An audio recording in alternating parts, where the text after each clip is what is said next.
अभिवादन स्वीकार कीजिए ब्रजेश मिश्रा का और आप देखना शुरू कर चुके हैं द डिबेट।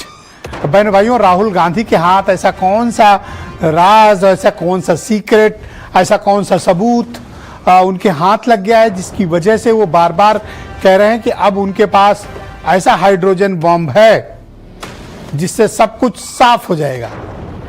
कौन सा हाइड्रोजन बम राहुल गांधी के हाथ में है जिसका जिक्र वो बार बार कर रहे हैं, और ऐसा क्या उनके हाथ लगा है जो भारत की राजनीति को बदलने वाला है? क्या राहुल गांधी के पास कोई बहुत टॉप सीक्रेट है? तो कब ये टॉप सीक्रेट या हाइड्रोजन बॉम्ब सामने आएगा, और राहुल गांधी के इस तरह के बयान के तात्पर्य क्या है? देश भर में उन्होंने एक राजनीतिक जिज्ञासा कर दी है और भारतीय जनता पार्टी को टेंशन भी दे रखी है। तो राहुल गांधी के इस स्टेटमेंट और उसके बाद की उत्तर प्रदेश की आप राजनीति को देखें तो यहां पर बिहार के SIR के बाद उत्तर प्रदेश में इन दिनों बूथ पर सभी राजनीतिक दल बड़ी जबरदस्त तैयारी में लग गए हैं। वोट कटने के भय से सबने अपने अपने बूथों पर जबरदस्त मैनेजमेंट शुरू किए, जिसे आज मैं डिबेट में बताऊंगा। तो आज राहुल गांधी और प्रधानमंत्री नरेंद्र मोदी दोनों उत्तर प्रदेश में हैं। मोदी जी निकल गए उत्तराखंड, राहुल अभी भी उत्तर प्रदेश में हैं। तो ये हाई वोल्टेज टकराव के कारण क्या है, आज विस्तृत चर्चा इसी विषय पर। बहन भाइयों, उत्तर प्रदेश की राजनीति और देश की राजनीति लगभग एक ही धारा में चलती है।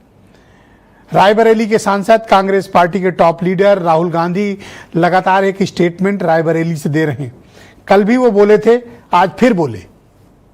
राहुल गांधी ने कहा कि उनके पास हाइड्रोजन बॉम्ब है, थोड़ा वक्त दीजिए, जब सामने आएगा सब कुछ साफ हो जाएगा, पर थोड़ा वक्त दीजिए। राहुल गांधी का यह बयान चौथी बार आया है। इसके पहले वो एटम बॉम्ब की बात करते थे, जो इसका उन्होंने प्रेस कॉन्फ्रेंस करके वोट चोरी के मुद्दे को एक बड़े अभियान, एक आंदोलन में तब्दील किया। अब जब वोट चोरी की बात चली रही है और धीरे धीरे हम बिहार के विधानसभा चुनाव की तरफ बढ़ रहे हैं, राहुल गांधी ने रायबरेली की धरती से 2 दिन लगातार ये स्टेटमेंट देकर सबको चौंका दिया कि उनके पास हाइड्रोजन बॉम्ब है, यानी कुछ ऐसे सबूत हैं उनके पास जो भारतीय राजनीति की पूरी रूपरेखा को बदल देंगे। तो राहुल गांधी के पास ऐसे कौन से सबूत हाथ लग गए हैं? वो क्या है जिसके कारण वो लगातार सत्ता पक्ष को तनाव दे रहे हैं, चुनाव आयोग को भी उलझन में डाल रहे हैं, और पूरी मीडिया इस को एनालिसिस करने में लगी है कि इनके पास है क्या? तो क्या है राहुल गांधी के पास? बहनों भाइयों, जो कुछ भी है वो वोट चोरी के मुद्दे से ही जुड़े हुए कुछ और सबूतों के साथ राहुल गांधी सामने आने वाले हैं।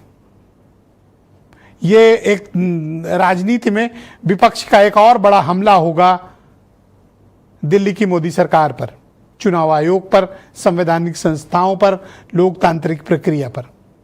दूसरा मेरा विषय है आज का कि जब से बिहार में SIR शुरू हुआ है तब से उत्तर प्रदेश में समाजवादी पार्टी, बीजेपी, अन्य छोटे दल, आजाद समाज पार्टी, बहुजन समाज पार्टी, राष्ट्रीय लोकदल, कांग्रेस पार्टी, इन सब ने बूथ लेवल पर अपने अपनी टीमों का गठन शुरू किया है, जो ये काम देखेंगे कि किसका वोट था, किसका वोट अपडेट हो रहा है और किसका कटा तो क्यों कटा।